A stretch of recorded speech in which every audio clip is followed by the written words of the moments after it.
Hey Cricut crafters, I wanted to show you a quick look at how I store my Cricut cutting machine in my office/craft room, just in case you want to do something similar in your space. When I first got my Cricut crafting machine, I did what most people probably do, which is set it on top of a desk. And in my case, I used one of these IKEA drawer sets, which I've linked below. And while the Cricut fits perfectly on top of this drawer set, it hinders the ability to put anything else on that tabletop, and it just doesn't feel put away. I found the perfect setup that works for me, and maybe it will work for you too.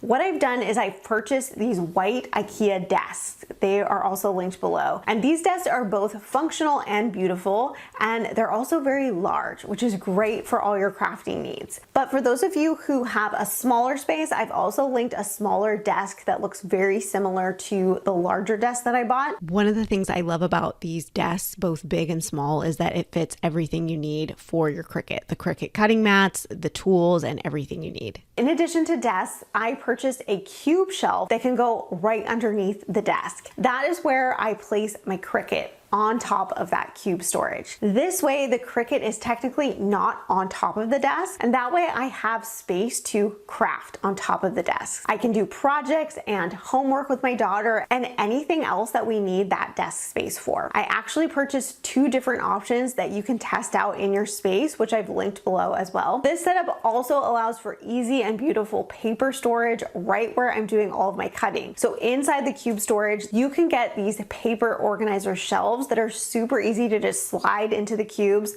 There's really no assembly necessary. What I love most about this setup is that depending on your space, you can put this setup right next to your computer, as I have done, so I can literally print and cut my projects without even having to leave my office chair. I love that because let's face it, most of the time I'm juggling a million projects at the same time. If you want to see other areas of my craft room, like how I organize my craft room and office closet, then put it in the comments below and I'll make sure to make a video about it next. I hope this will help you get organized with your new or well-loved Cricut cutting machine in your craft room.